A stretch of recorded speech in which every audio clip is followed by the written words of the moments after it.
Hello विद्यार्थी मित्रों, केम छो? आज आपणे नाउन विषे अभ्यास करीशुं। गुजराती में जेने नाम कहे छे अने अंग्रेजी में एने नाउन कहे छे, एना विषे आज आपणे अभ्यास करीशुं। तो नाउन कोने कहेवाय? तो कोई व्यक्ति, वस्तु के स्थानना नामने नाउन कहे छे। नाउन एटले नाम। तमारे याद राखो, कोई जे भी वस्तुने नाम छे ए वस्तुनुं नाम ए नाउन छे। अंग्रेजी में एने नाउन कहे छे। तो शुं शीख्या बोलो व्याख्यामां के कोई व्यक्ति, वस्तु के स्थानना नामने नाउन कहे छे। इंग्लिश में कहिए तो the name of a person, place और थिंग्स इज कॉल्ड नाउन। હવે વિદ્યાર્થી મિત્રો, નામના કેટલા પ્રકાર પડે છે તે આપણે જોઈએ। તો આમ તો નામના બે પ્રકાર મુખ્ય પડતા હોય છે કે એકવચનનું નામ અને બહુવચનનું નામ। તો કે જે નામ એક વ્યક્તિ, વસ્તુ કે સ્થાન દર્શાવતું હોય તે નામને એકવચનનું નામ કહે છે।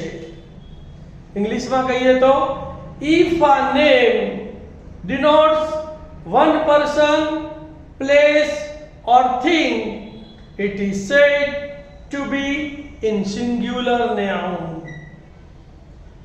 बहुवचन नाम कोने कहेवाय? तो जे नाम एक करता वधारे व्यक्ति, वस्तु के स्थान दर्शावतुं होय तो ते नामने बहुवचन नाम कहे छे। इंग्लिश में कहिए तो if a name denotes more than person, place or thing, it is said to be in plural name। એટલે કે એક કરતા વધારે વ્યક્તિ કે વસ્તુ દર્શાવતું હોય તો તેવા નામને બહુવચન નામ કહેવામાં આવે છે। તો નામના સંખ્યાને આધારે બે પ્રકાર પડ્યા, એકવચન નામ અને બહુવચન નામ, એટલે કે singular noun and plural noun. ખ્યાલ આવી ગયો? હવે નામના પ્રકારોની આપણે વાત કરીશું ભાઈ। Types of noun. તો નામના કુલ 5 પ્રકાર પડે છે। There are 5 types of noun in English. પહેલું આપણે લઈશું સામાન્ય નામ, જેને અંગ્રેજીમાં કહે છે કોમન નાઉન। તો નામનો પહેલો પ્રકાર છે સામાન્ય નામ, જેને અંગ્રેજીમાં શું કહે છે? કોમન નામ। तो जे नाम दरेक व्यक्ति के वस्तुने एक ज नाम आपवामां आवे छे तेने सामान्य नाम कहे छे। The name given in common to every person or thing of the same class is called common noun। એટલે કે દાખલા તરીકે આપણે જોઈએ કે કોલ્ડ ડ્રિંક્સ, તો દરેક પ્રકારના કોલ્ડ ડ્રિંક્સ જે ભાઈ થમ્સ અપ હોય કે સ્પ્રાઇટ હોય, પણ આપણે એને કોલ્ડ ડ્રિંક કહીએ છીએ। તો કોલ્ડ ડ્રિંક એ કેવું નામ છે? કોમન નામ છે। ટીચર, દરેક શિક્ષકને આપણે શું કહીએ છીએ? ટીચર જ કહીએ છીએ, તે પણ કોમન નાઉન છે। ટીચર એટલે શિક્ષક। કાઉ, કાઉ એટલે ગાય, તો દરેક ગાયને આપણે શું કહીએ છીએ? કાઉ જ કહીએ, ગાય જ કહીએ છીએ। પછી એ ગુજરાતમાં હોય કે રાજસ્થાનમાં હોય કે મધ્યપ્રદેશમાં હોય કે અમેરિકામાં હોય, એને કાઉ કહીએ છીએ। આખી તમામ જાતિને એક જ નામ લાગે છે એટલે એને શું કહેવામાં આવે છે? કોમન નામ। બુક એટલે ચોપડી। મેન, તો તમામ માણસો, પુરુષોને મેન કહેવાય। ગર્લ એટલે છોકરી, કોમન નાઉન છે। બોય એટલે છોકરો, કોમન નાઉન છે। કન્ટ્રી એટલે દેશ, કોઈ પણ દેશ હોય એને કન્ટ્રી કહેવાય। પછી એને નામ અલગ અલગ પડે કે ચાઇના, ઇન્ડિયા, પાકિસ્તાન, ભારત વગેરે। સિટી એટલે શહેર, કોમન નાઉન છે। વિલેજ એટલે ગામડું, કોમન નાઉન છે। એક્ટર એટલે અભિનેતા, તમામ અભિનેતાઓને એક્ટર જ કહેવાય, તો એ પણ કોમન નાઉન છે। લાયન સિંહ, કોમન નાઉન છે। રિવર નદી, કોમન નાઉન છે। ડે દિવસ, કોમન નાઉન છે। ન્યૂઝ સમાચાર, કોમન નાઉન છે। ટ્રી એટલે વૃક્ષ, દરેક ઝાડને આપણે વૃક્ષ કહીએ છીએ। પછી એના પાડ પાડીએ કે આ લીમડાનું ઝાડ, આ આંબાનું ઝાડ, તો એ પ્રોપર નાઉન થઈ જાય છે।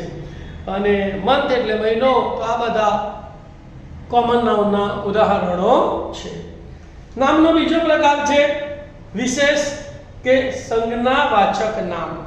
એને અંગ્રેજીમાં પ્રોપર નાઉન કહે છે.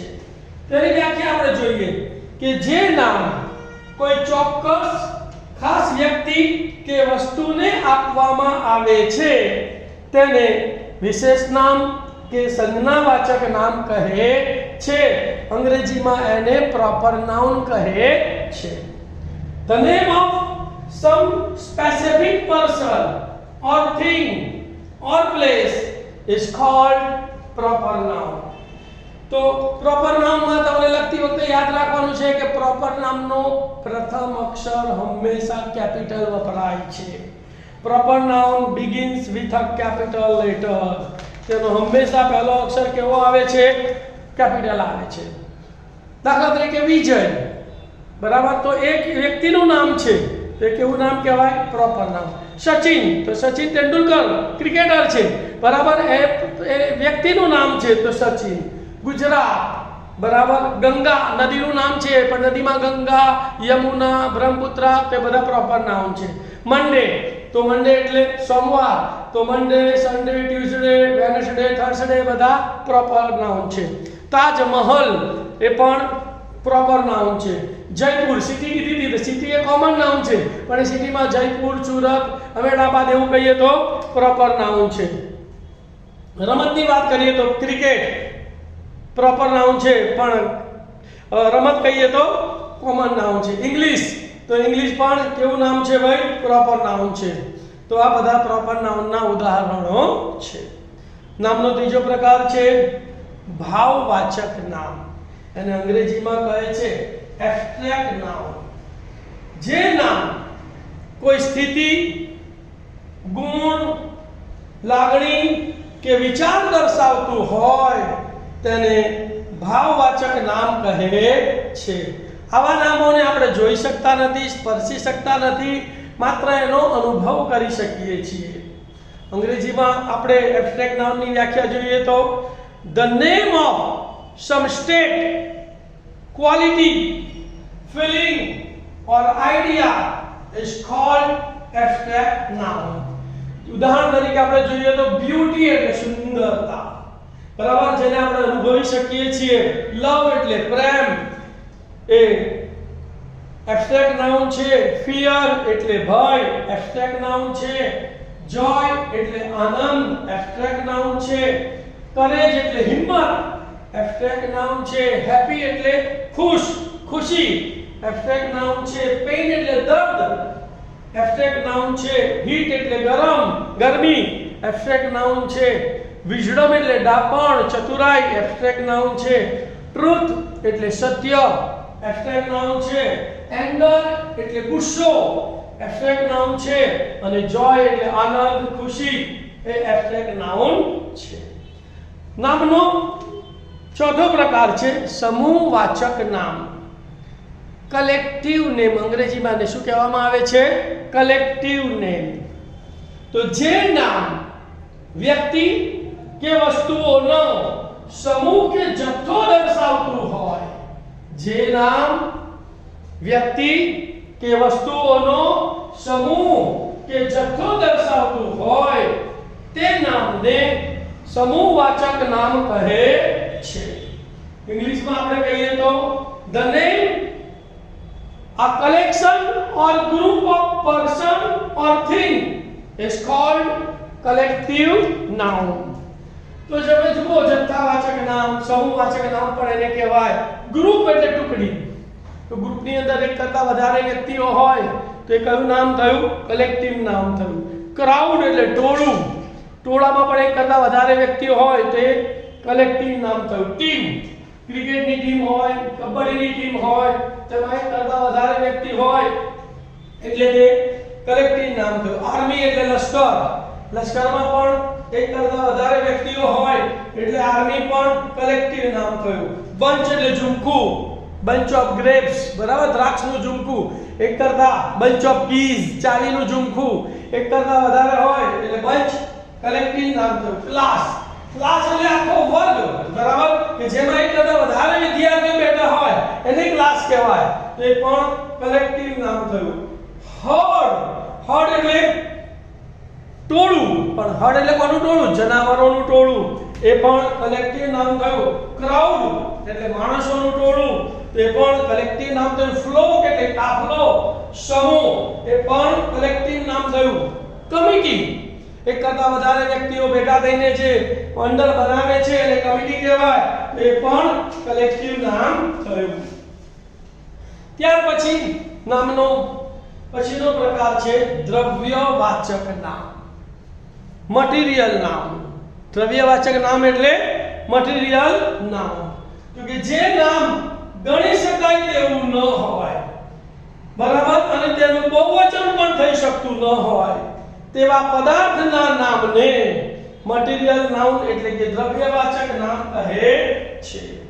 દ્રવ્યવાચક નામ મોટે ભાગે પ્રવાહી સ્વરૂપમાં હોય છે, અથવા તો ઘણા બધા અણુઓ ભેગા થઈને જે પદાર્થ બને છે એને મટીરિયલ કહેવામાં આવે છે, એટલે કે પદાર્થ કહેવામાં આવે છે, એટલે તેનો સમાવેશ પણ મટીરિયલ નાઉનમાં થાય છે. અંગ્રેજીમાં વ્યાખ્યા જોઈએ ભાઈ. The noun which we cannot count and can't make plural is called material noun. જેમ કે ઓઇલ એટલે તેલ, પ્રવાહી સ્વરૂપમાં છે, તો મટીરિયલ નાઉન કહેવાય. ગોલ્ડ, ઘણા બધા અણુઓ ભેગા થઈને ગોલ્ડ બને છે, તો એ પણ મટીરિયલ નાઉન કહેવાય. ઘી મટીરિયલ નાઉન કહેવાય. મિલ્ક, દૂધ, લિક્વિડ પ્રભાવમાં છે, મટીરિયલ નાઉન કહેવાય. વોટર, પાણી, મટીરિયલ નાઉન કહેવાય. પેટ્રોલ, પ્રવાહી સ્વરૂપમાં છે, મટીરિયલ નાઉન કહેવાય. વ્હીટ એટલે ઘઉં, રાઈસ એટલે ચોખા, તો એ પણ મટીરિયલ નાઉન છે. આ ઉપરાંત નામના બે પેટા પ્રકાર પડે છે. એક તો ગણી શકાય તેવા નામો એટલે કાઉન્ટેબલ નાઉન્સ, અને બીજા ગણી ન શકાય તેવા એટલે કે અનકાઉન્ટેબલ નાઉન્સ. તો કાઉન્ટેબલ નાઉન્સ ની અંદર દરેક કોમન નાઉન અને પ્રોપર નાઉનનો સમાવેશ થાય છે, જ્યારે અનકાઉન્ટેબલ નામમાં મટીરિયલ નાઉન્સનો સમાવેશ થાય છે. તો વિદ્યાર્થી મિત્રો, ખ્યાલ આવી ગયો? કોઈ પણ વસ્તુ, વ્યક્તિ નું જે નામ છે એને અંગ્રેજીમાં નાઉન કહે છે. એને અંગ્રેજીમાં શું કહે છે? નાઉન કહે છે. નાઉન એકવચન હોય અને બહુવચન હોય, અને નામના 5 પ્રકાર પડે છે મુખ્ય, બરાબર ને? તો પહેલો પ્રકાર કયો છે? કોમન નાઉન એટલે કે સામાન્ય નાઉન, બરાબર. એનો બીજો પ્રકાર છે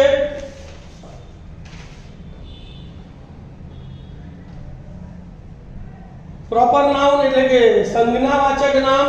ત્રીજો પ્રકાર છે એનો ભાવવાચક નામ એટલે કે એબ્સ્ટ્રેક્ટ નાઉન, અને પછી કલેક્ટિવ નાઉન એટલે સમૂહવાચક નામ, એ ચોથો પ્રકાર.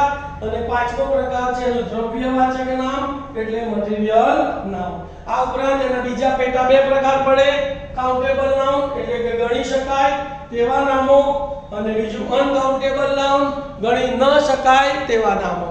તો વિદ્યાર્થી મિત્રો, અહીંયા આપણું નામનું ચેપ્ટર પૂરું થાય છે. આ બધા જ જેટલા નામ આવે છે તેના સ્પેલિંગો તમે મોઢે કરી નાખજો, તો અંગ્રેજીમાં તમને નામ લખવામાં તકલીફ પડશે નહીં અને બોલવામાં પણ તકલીફ પડશે નહીં. તો ઓલ ધ બેસ્ટ. જો તમને મારો આ વિડીયો ગમ્યો હોય તો તેને લાઈક કરજો, શેર કરજો, અને મારી ચેનલને સબસ્ક્રાઇબ કરવાનું ભૂલતા નહીં. અને તમારા જેવા અસંખ્ય વિદ્યાર્થીઓને આ શીખવા માટે વિડીયો શેર પણ કરજો. Thank you. ઓમ નમઃ શિવાય. All the best.